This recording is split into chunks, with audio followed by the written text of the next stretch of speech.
warahmatullahi wabarakatuh. Selamat siang kawan-kawan semuanya, khususnya sahabat guru penggerak. Pada kesempatan ini saya Sumiati dari SDN 022 CGP Angkatan ke-11 Kabupaten Kutai Kartanegara akan melakukan percakapan pra-observasi coaching untuk aksi nyata supervisi akademik modul 2.3. Dan kali ini saya ditemani oleh rekan sejawat saya, Ibu Hasanah SPD, yang akan menjadi objek pengamatan saya. Baik, langsung saja kita menuju ke kegiatan pra-observasi. Assalamualaikum Bu Hasanah. Waalaikumsalam warahmatullahi wabarakatuh.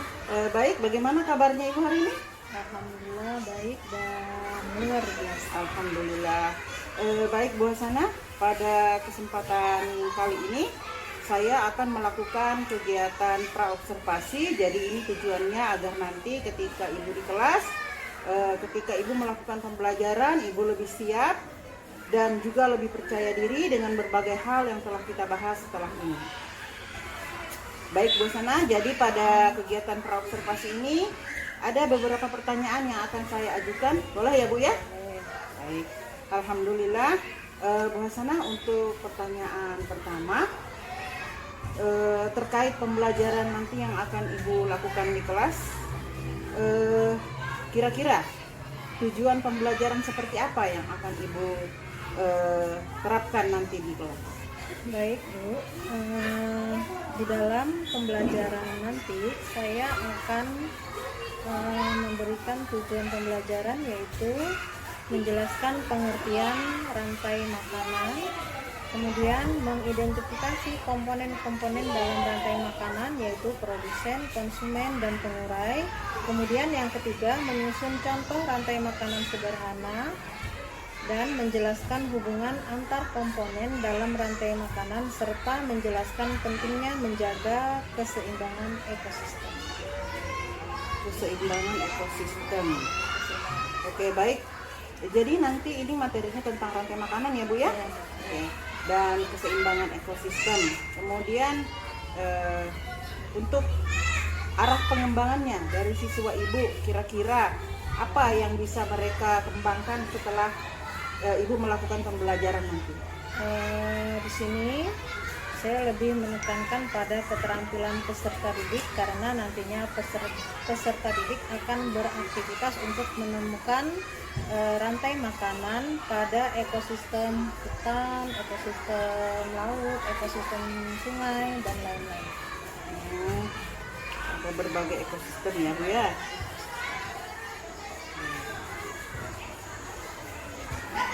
Baik, jadi nanti mereka akan langsung praktek ya Bu ya, untuk mengeksekusi, untuk menemukan rantai makanan pada berbagai macam ekosistem yang ada.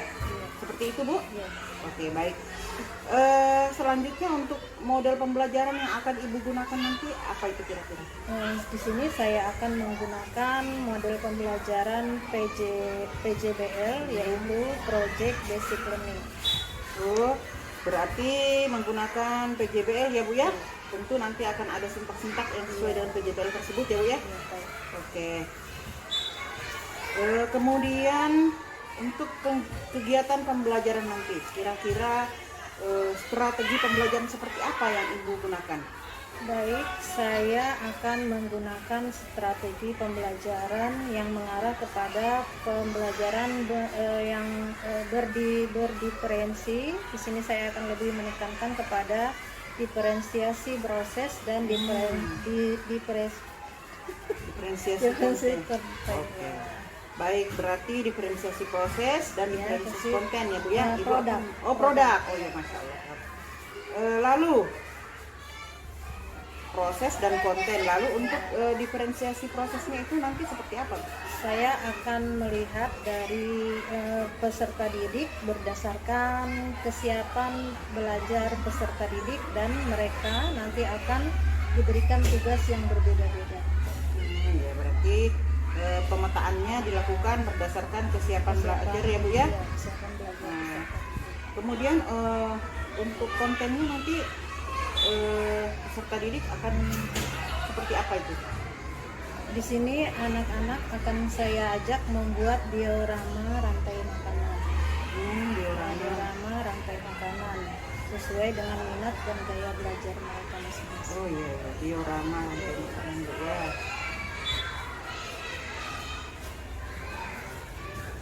Kemudian untuk diorama rantai makanan sesuai dengan minat dan gaya belajarnya. Kemudian Ibu untuk penilaiannya nanti bagaimana? Seperti apa bentuk penilaiannya? yang akan Ibu Saya berikan? di sini saya akan memberikan penilaian seperti tes tertulis dan ya, tes tulisan serta nanti hasil dari produk anak-anak juga akan saya nilai pada setiap kelompok, karena nanti kan anak-anak akan mendemonstrasikan di depan kelas. Jadi nanti di situ saya akan juga memberikan penilaian. Oh iya, perencanaan yang sudah sangat matang ya Bu ya.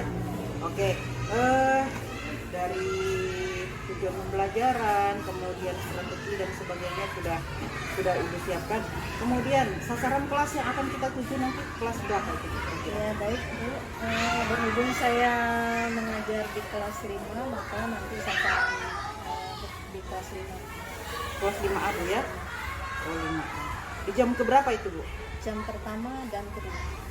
Jam kedua. Oke. Dan untuk pelaksanaannya itu kira-kira hari apa Bu ya? Hari Kamis Bu, Kamis.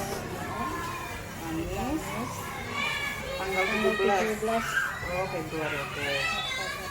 Baik Bu Hasanah, terima kasih banyak. Mungkin pertanyaan dari saya cukup itu saja. Di sini saya hanya ingin tahu arah pembelajaran dari Bu Hasanah yang akan diterapkan. Kemudian nanti saya hanya akan memantau ya berkaitan dengan itu, dan insya Allah juga nanti di hari Kamis harapan saya nanti Ibu bisa melakukan pembelajaran secara maksimal. Kemudian tujuan-tujuan yang Ibu sampaikan juga tadi dapat tercapai. Harapannya kita berjumpa lagi dalam kegiatan observasi, dan setelah kegiatan observasi nanti akan ada kegiatan pasca observasi ya Bu ya. Baik, terima kasih banyak atas waktu yang sudah Ibu luangkan untuk hari ini. Semoga kegiatan observasi Ibu nanti bisa terlaksana dengan baik dan sempurna. Baik teman-teman, sekian kegiatan pra-observasi saya bersama rekan sejawat saya Ibu Hasanah SPD, dan sampai jumpa di kegiatan observasi mendatang.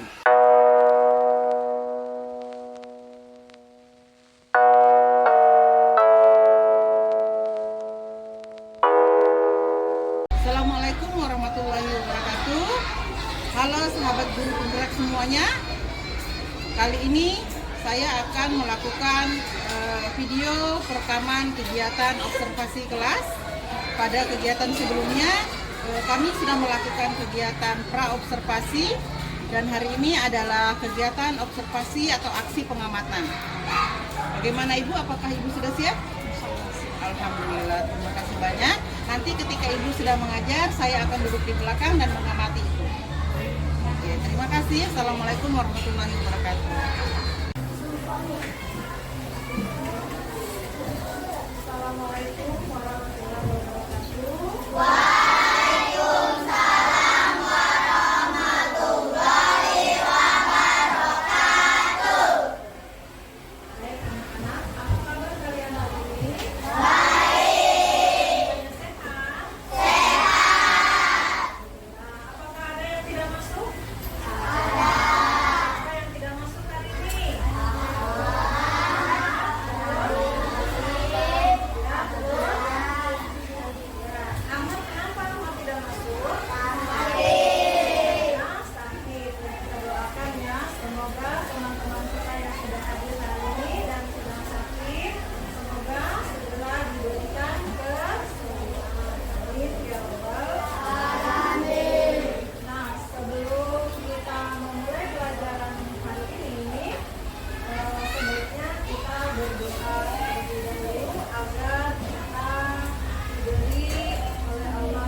jadi begitu dengan sendiri. Sedangkan yang buatan adalah dibuat oleh siapa? Oleh Ibu.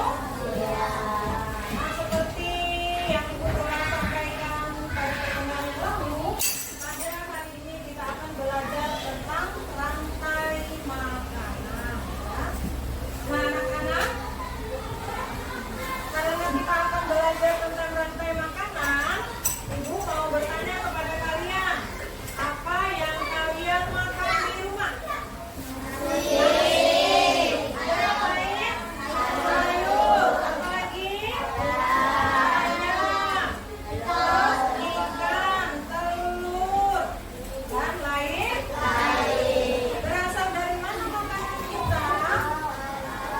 Dari mana? Dari tumbuhan dan hewan. Nah, kalian bisa sebutkan hewan yang ada di sekitar kalian. Hewan apa aja? Ada apa lagi? Ada sapi, ada kambing, ada burung dan lain-lain.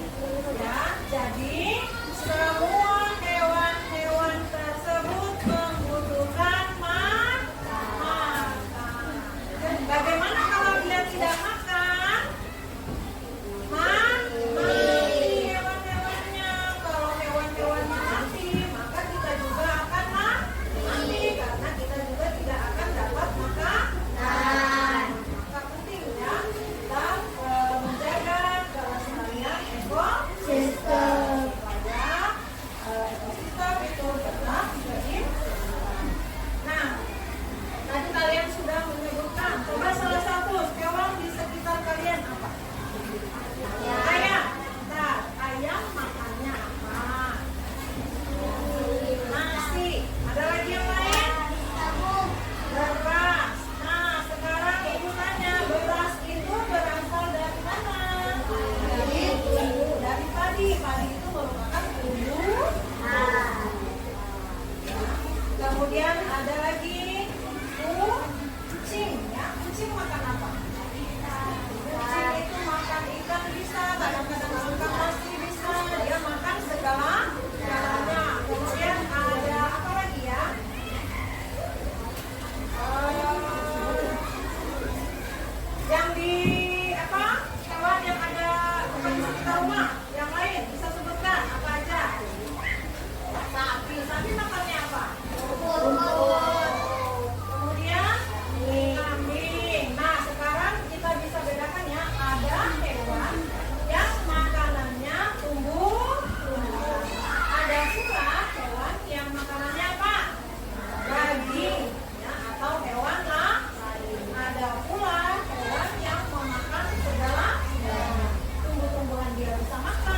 pengertian rantai makanan. Jadi nanti kalian lihat nanti ibu pasangkan video ya.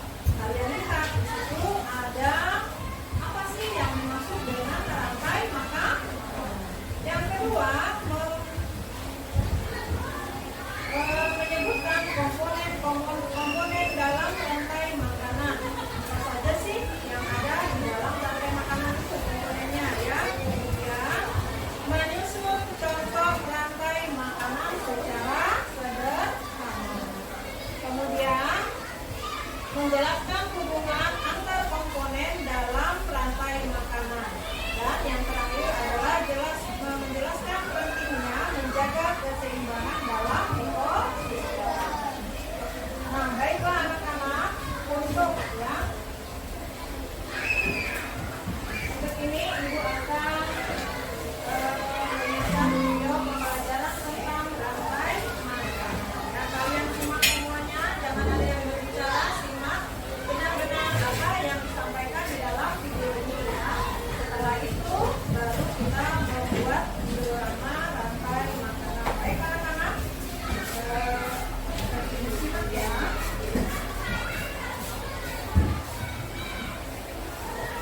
Makanan dalam ekosistem dan jaring-jaring makanan. Pernahkah kamu melihat seekor burung menangkap serangga? Atau kucing mengejar tikus? Itu adalah contoh dari rantai makanan. Rantai makanan merupakan peristiwa makan dan dimakan yang terjadi di alam. Setiap makhluk hidup membutuhkan makanan untuk bertahan hidup. Nah, disinilah rantai makanan berperan penting. Rantai makanan adalah urutan perpindahan energi makanan dari tumbuhan hijau, produsen, ke herbivora, pemakan tumbuhan, kemudian ke karnivora, pemakan daging, dan seterusnya. Setiap makhluk hidup dalam rantai makanan memiliki peranan masing-masing. Berikut ini komponen dalam rantai makanan. Produsen. Makhluk hidup yang dapat membuat makanan sendiri, biasanya tumbuhan hijau. Mereka menggunakan sinar matahari untuk mengubah air dan karbon dioksida menjadi makanan melalui proses fotosintesis. Konsumen. Makhluk hidup yang tidak dapat membuat makanan sendiri, sehingga mereka harus memakan makhluk hidup lain. Konsumen dibagi menjadi beberapa tingkatan. Konsumen tingkat 1, herbivora, pemakan tumbuhan, contoh, belalang, kelinci. Konsumen tingkat 2, karnivora, pemakan daging, contoh, katak, ular. Konsumen tingkat 3, karnivora, pemakan karnivora lain, contoh, elang. Pengurai. Makhluk hidup yang mengurai sisa-sisa organisme mati menjadi zat-zat yang lebih sederhana, seperti bakteri dan jamur. Zat-zat ini kemudian dapat dimanfaatkan kembali oleh produsen. Contoh rantai makanan di hutan. Daun dimakan ulat, ulat dimakan burung, burung dimangsa dan dimakan oleh elang. Contoh rantai makanan di padang rumput. Rumput dimakan belalang, belalang dimakan katak, katak dimakan ulat, ulat dimangsa dan dimakan elang. Contoh rantai makanan di air tawar. Rantai dimakan kecebong atau beluduk, kecebong dimakan katak, katak dimakan oleh ular. Contoh rantai makanan di air laut. Rumput laut dimakan kura-kura, kura-kura dimakan gurita, gurita dimangsa dan dimakan oleh hiu. Dalam sebuah ekosistem, tidak hanya ada satu rantai makanan, tetapi banyak rantai makanan yang saling berhubungan. Kumpulan dari banyak rantai makanan ini disebut jaring-jaring makanan. Jaring-jaring makanan membuat ekosistem menjadi lebih stabil. Jika salah satu jenis makhluk hidup punah, maka makhluk hidup lain masih bisa mencari sumber makanan yang lain. Berikut ini contoh jaring-jaring makanan. Rumput adalah makanan ulat dan belalang. Ulat dan belalang adalah makanan katak dan ayam. Katak dan ayam adalah makanan ulat, katak, ayam, dan ulat adalah makanan elang. Padi dimakan ulat, belalang, tikus. Tikus dimakan ulat dan elang. Ular dimakan elang. Telur sebagai konsumen tersier atau puncak karena tidak memiliki predator alami. Setelah burung elang mati, pengurai, bakteri dan jamur akan memulai bangkainya. Rantai makanan sangat penting bagi kelangsungan hidup semua makhluk hidup di bumi.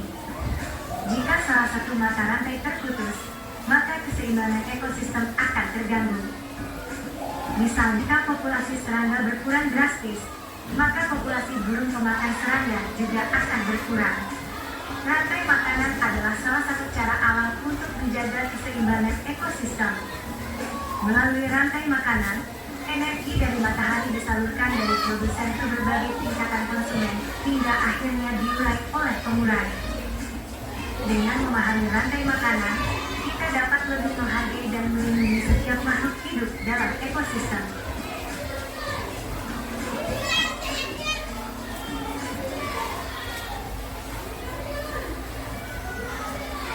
Baik, anak-anak semuanya. Kalian sudah mendengar apa itu rantai. Sampai di sini kalian bisa memahami isi dalam video pembelajaran tadi. Bisa? Nah, sebelum kita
kalian disuruh membawa gunting.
Siapa dulu nanti?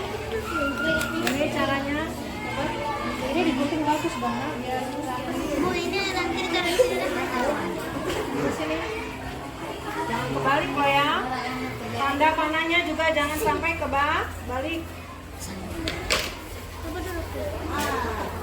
Kamu Sudah begini ya, taruh sini dulu. Biar dia.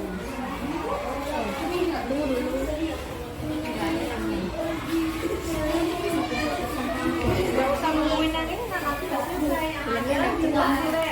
Yang ada cepat dilem. Jadi gak usah tunggu yang ini nanti. Yang duluan yang mana? Yang sudah selesai cepat dilem. Yang berfungsi sebagai produsen apa? Tumbuh. Kenapa tumbuh-tumbuhan disebut sebagai produsen? Ada yang tahu? Karena bisa menghasilkan makanan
konsumennya yang mana?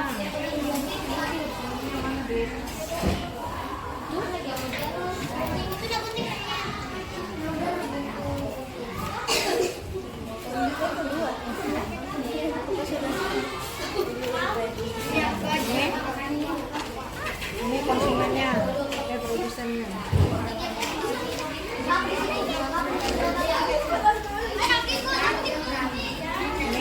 konsumen duanya ada berapa?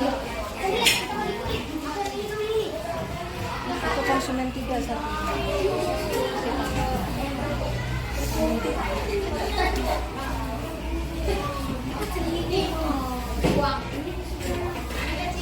Sudah?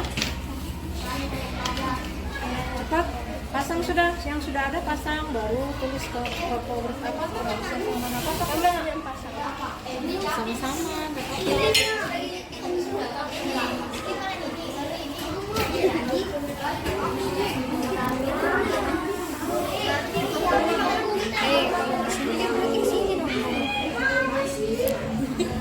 Kepiting dimakan apa? Kepiting dimakan apa kan? Pura-pura makan kepiting. Pura-pura itu sama makan tumbuhan. Ya itu sudah tumbuhan. Berarti bukan pura-pura di situ apa? Cari. Ini cumi-cumi. Oh ya. Ini kulitnya tuh Nah ini bisa, ini makan tuh. Nah itunya nggak usah. Itu bisa dipasang di tempat lain tuh. Potongan gitu ya. Itu lepas. Baru tuh fitoplankton. Masih digunting tuh. Fitoplankton dimakan ikan nih, ikan kecil. Baru dimakan apa lagi tuh? Itu digunting. Kan dimakan. Makan tumbuhan. Itu makan apa itu? Fitoplankton kan makan Berarti fitoplankton dimakan sama ikan. ikan. Ikan dimakan sama penyu. Ini nggak makan itu. Bu ini dugong.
gambarnya, baru diskusikan yang mana ini yang dimakan, ini yang pertama, ini yang kedua, gitu. Jadi jangan langsung gunting-gunting, akhirnya waktunya banyak terbuang. Ini mau apa? Produsennya apa? Produsennya ini sudah pasang berita sama produsen.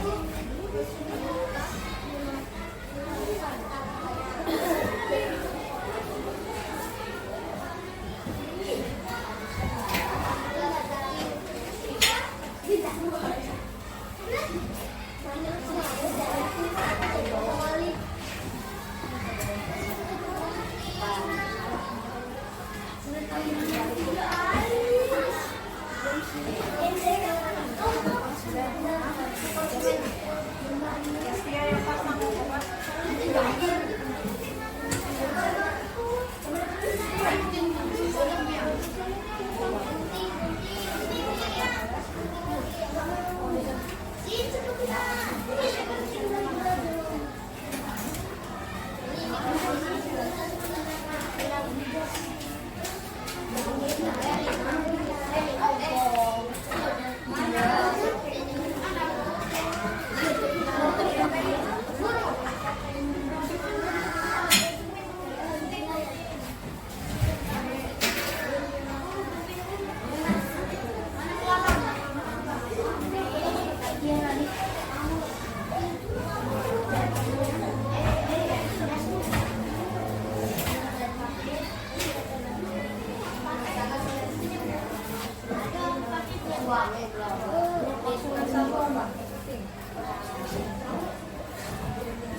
makan kodok.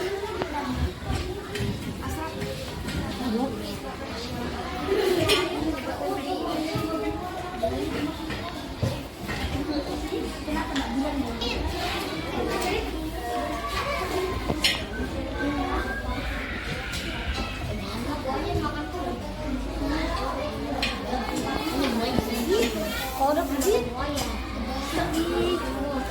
Kalian pasang. Kamu yang pasang ya? Ini tahu jangan. Kalian pasang kembali. Apa tuh?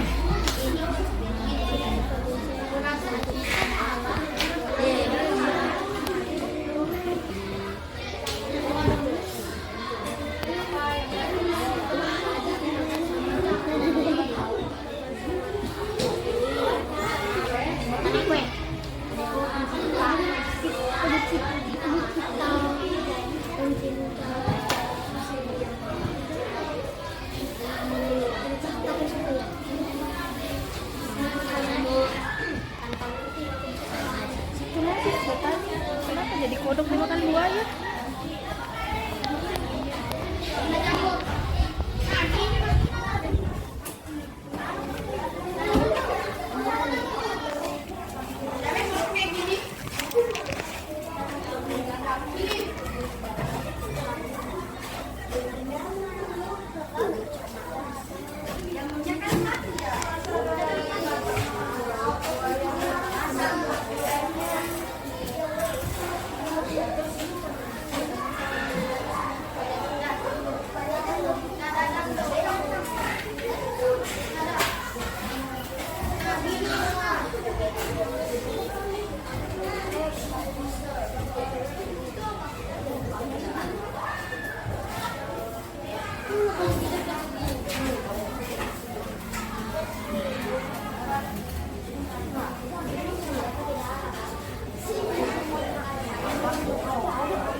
kalian boleh sampai berkonsumen ketiga saja.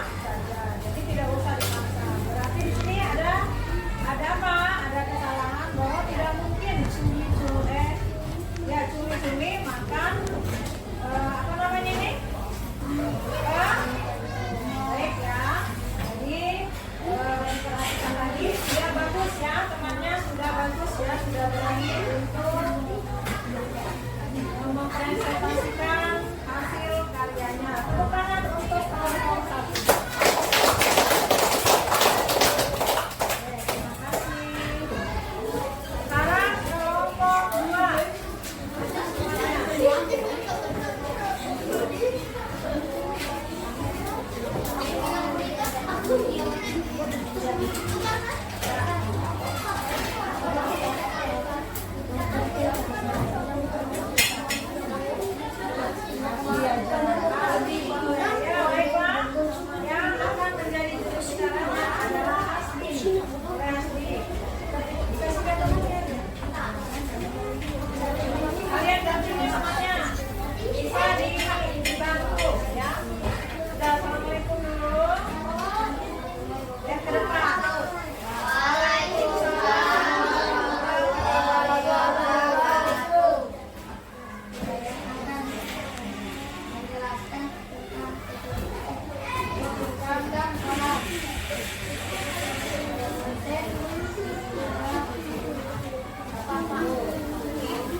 Bagaimana?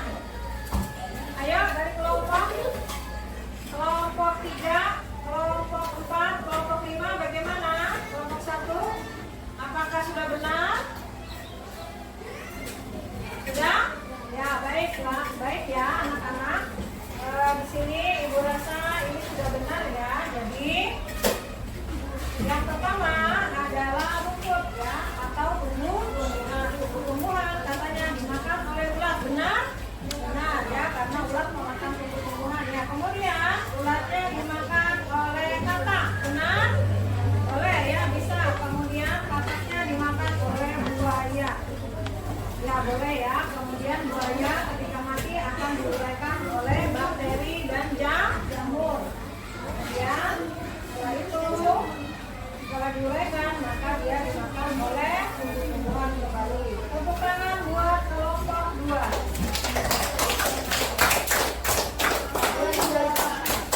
Sekarang kelompok 3.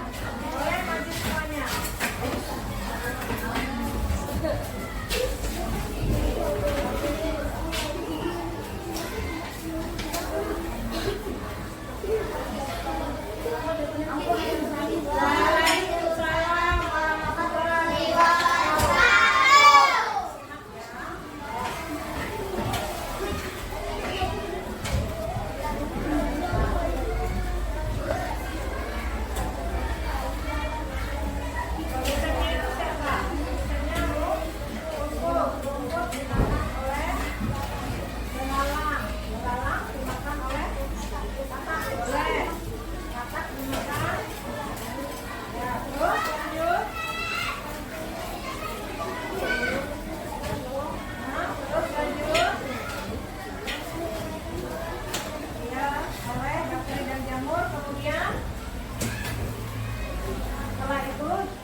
warahmatullahi wabarakatuh. Selamat siang. Bertemu kembali dengan saya Sumiati, CGP Angkatan ke-11 berasal dari SDN 022 Samboja, Kabupaten Kutai Kartanegara. Kemudian saat ini saya masih ditemani oleh rekan sejawat saya, Ibu Hasanah SPD, wali kelas 5 di SDN 022, sekaligus sebagai guru yang saya observasi pada kegiatan pembelajaran sebelumnya. Adapun kegiatan praobservasi itu kami laksanakan pada tanggal 16 Oktober 2024, kemudian kegiatan observasi kami lakukan pada tanggal 17 Oktober 2024. Pada kesempatan ini juga alhamdulillah saya ditemani oleh pengajar praktik saya, Bapak Muhammad Taufik, Ibu Hasanah. Pak Taufik, bagaimana kabarnya hari ini? Alhamdulillah baik. Jadi saya melihat aja Bu ya, jadi tidak berkomentar saya. Oh ya, siap. Bu Hasanah, kabarnya bagaimana? Alhamdulillah baik. Terima kasih banyak untuk waktunya hari ini Bu Hasanah. Baik Bu Hasanah, hari ini adalah kegiatan pasca observasi sebagai lanjutan dari kegiatan kita sebelumnya. Pada kegiatan ini saya nanti akan mengajukan beberapa pertanyaan terkait pembelajaran yang sudah Ibu lakukan dengan tujuan untuk mengevaluasi sejauh mana pembelajaran yang sudah Ibu lakukan ketika itu. Baik, bisa kita mulai Ibu? Bisa. Pertanyaan pertama, bagaimana perasaan Ibu terkait dengan kegiatan observasi kelas yang sudah Ibu lakukan? Kalau perasaan saya ketika observasi juga pertama itu ya perasaan ada deg-degan, tegang kan, karena biasanya kalau observasi oleh kepala sekolah atau pengawas mereka kan tidak full dari awal sampai akhir. Maksudnya direkamnya? Iya, Oh, ya. rekamnya tidak Iya. dari awal sampai akhir. Namun pada saat observasi kemarin itu direkam dari awal sampai akhir sehingga saya merasa deg-degan, kemudian tegang. Kemudian yang kedua saya juga merasa senang karena dengan adanya observasi ini saya bisa melihat rekamannya, cara saya mengajar dari awal sampai akhir, dan saya bisa melihat kekurangan dan kelebihan saya. Nah, ketika saya melihat kekurangan, maka saya bisa memperbaiki pada pembelajaran selanjutnya, dan ketika saya melihat ada kelebihan, mungkin saya bisa meningkatkan lagi bagaimana cara saya untuk meningkatkan kembali metode pembelajaran saya. Oh, berarti ini pengalaman pertama ya Bu ya? Alhamdulillah, dan ada info baiknya Bu ya? Iya. Baik, untuk pertanyaan selanjutnya Ibu, bisakah Ibu menceritakan kembali area pengembangan yang Ibu lakukan di dalam kelas dan langkah-langkah seperti apa yang Ibu lakukan pada kegiatan pembelajaran tersebut? Aspek yang ingin saya capai pada area pengembangan saya ini yaitu aspek pengetahuan dan keterampilan. Nah, untuk mengukur sejauh mana pengetahuan anak, saya menggunakan LKPD dan untuk keterampilannya saya membuat anak-anak bekerja secara kelompok, membuat diorama. Berarti ada dua aspek ya Bu ya, pengetahuan dan keterampilan. Untuk pengetahuannya sendiri itu melalui soal ya? Iya. Oh, soal. Kemudian untuk keterampilannya melalui diorama tadi. Untuk area pengembangan itu sendiri yang sudah Ibu sebutkan tadi dari segi pengetahuan dan keterampilan. Area pengembangannya itu sendiri kan ada dua ya Bu ya, pengetahuan dan keterampilan. Kemudian langkah-langkahnya seperti apa itu Bu? Untuk langkah-langkah yang akan saya lakukan, di sini kan saya akan menggunakan model pembelajaran PJBL, Project Basic Learning ya Bu. Nah, Di dalam sintak PJBL yang pertama adalah menemukan pertanyaan mendasar, kemudian mendesain perencanaan proyek, menyusun dan memonitor kemajuan proyek, dan yang terakhir adalah presentasi kelompok di depan kelas. Nah, langkah-langkah yang akan saya lakukan untuk melaksanakan ini adalah yang pertama, tentunya saya akan membuat pertanyaan kepada siswa dengan menggunakan gambar. Kemudian setelah itu saya menayangkan video pembelajaran di depan kelas. Nah, setelah itu saya meminta siswa untuk membuat tadi diorama. Kemudian sebelum membuat itu saya menayangkan bagaimana caranya membuatnya. Nah, kemudian anak-anak menyimak. Kemudian setelah itu baru anak-anak diminta untuk mendesain proyek yang saya minta. Kemudian setelah itu terakhir adalah mempresentasikan proyek yang mereka telah buat. Dari semua yang Ibu sampaikan itu dari awal ke penyusunan PJBL, kemudian ada LKPD, kemudian anak-anak membuat diorama tadi, proyek itu apakah menurut Ibu semua itu berhasil dilakukan? Untuk keberhasilannya, karena tadi saya melaksanakannya dengan per kelompok, saya rasa sudah berhasil walaupun tidak 100%. Namun saya belum melaksanakan ketika mereka secara melaksanakan secara individu, secara individu. Itu mungkin nanti pada pertemuan, karena pertemuan juga pertemuan waktu. Jadi untuk itu saya rasa pada pertemuan berikutnya saya bisa melaksanakan atau membuat LKPD untuk dikerjakan secara mandiri. Berarti di sini tujuan pembelajaran yang Ibu harapkan itu sudah tercapai ya Bu ya, namun tidak 100% karena terkendala waktu dan sebagainya. Kira-kira dari kegiatan yang Ibu lakukan saat itu, apakah ada kendala atau hambatan-hambatan seperti apa yang Ibu temui? Baik Bu, saya kira dalam setiap proses pembelajaran pasti ada kendala ya Bu ya. Di sini pada saat pembelajaran kemarin, menurut saya kendala yang pertama adalah ketika saya meminta siswa untuk membawa perlengkapan seperti gunting, karena disitu kan gunting gambar, masih ada anak-anak yang sekiranya belum membawa dengan alasan tidak punya atau ketinggalan. Nah, dan yang kedua, kendala yang kedua adalah ketika saya meminta anak untuk mengerjakan proyek, nah di situ tidak semua anak aktif untuk mengerjakan proyek. Ada yang hanya melihat temannya mengerjakan, sehingga saya harus berkeliling dulu. Ini loh nak, ini yang tidak punya gunting, bantu temannya untuk menempel, untuk mengelem, gitu. Jadi saya harus berkeliling untuk memberikan supaya anak-anak bisa aktif semua. Kemudian yang ketiga adalah ketika presentasi di depan kelas.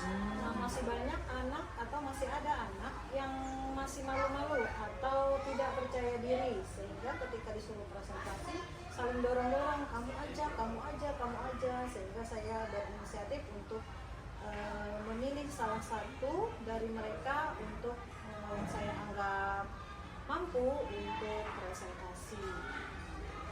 Kemudian juga pada saat temannya presentasi, ada juga anak-anak yang acuh tak acuh, tidak mau memperhatikan, padahal kan pada saat saya memberikan itu proyek, setiap kelompok itu berbeda-beda tugasnya, sehingga sebaiknya anak-anak harus memperhatikan supaya mereka semua paham.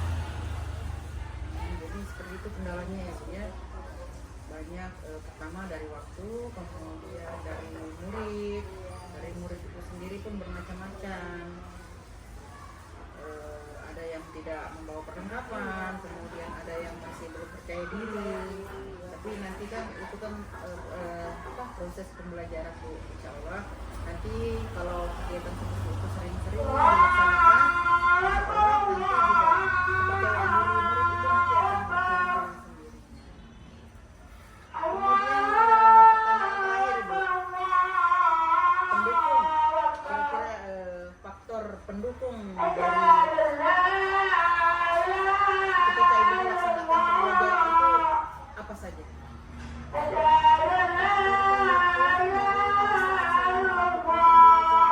Tentunya yang pertama adalah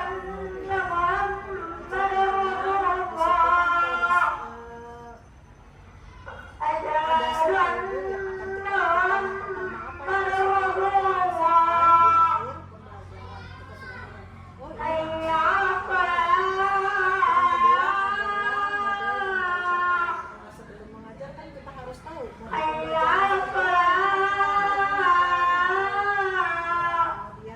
yang ketiga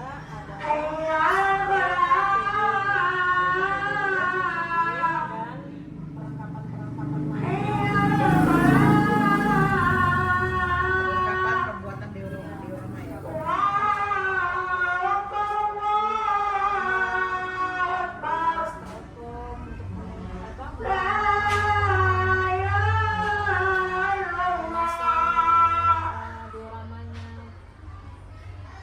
Baik, terkait dengan kendala yang Ibu hadapi ketika pembelajaran berlangsung pada kegiatan sebelumnya, kira-kira mengapa hal itu bisa terjadi, kemudian rencana tindak lanjut seperti apa yang akan Ibu lakukan untuk mengatasi kendala-kendala tersebut? baik. Saya kira menurut saya ya, yang pertama mungkin dari cara saya menyampaikan atau mengajar mungkin belum sesuai dengan keinginan anak atau belum sesuai dengan gaya belajar anak, sehingga hal itu dapat terjadi, kendala-kendala tersebut bisa terjadi. Yang kedua, kemungkinan juga karena gaya belajar anak, mungkin gaya belajar yang saya terapkan terhadap anak-anak tidak cocok atau tidak sesuai dengan gaya belajarnya, meskipun tentu saja sebagian anak ada yang cocok dengan gaya belajar yang saya terapkan pada saat pembelajaran kemarin. Dan yang ketiga, mungkin saya juga belum membuat kesepakatan kelas. Kesepakatan kelas bahwa ketika ada temannya yang presentasi atau teman yang berbicara di depan kelas atau siapapun orang lain yang berbicara di depannya harus diperhatikan, harus disimak dengan baik dengan cara seksama mungkin ya. Kemudian yang kedua tadi waktu untuk melakukan perubahan atau perbaikan. Saya rasa untuk melakukan perubahan dan perbaikan itu pada pertemuan berikutnya, pada mata pelajaran yang sama tentunya, yaitu minggu depan. Dan sebelum itu saya akan belajar mandiri di platform Merdeka Mengajar. Di situ saya akan melihat video-video praktik baik dari guru-guru se-Indonesia. Belajar mandiri di PNM ya Bu ya.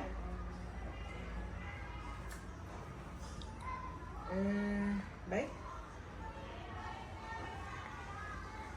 mungkin dari urutan-urutan pertanyaan yang saya sampaikan, yang saya butuhkan sudah terjawab semua. Alhamdulillah. Terima kasih banyak atas waktu yang sudah Ibu berikan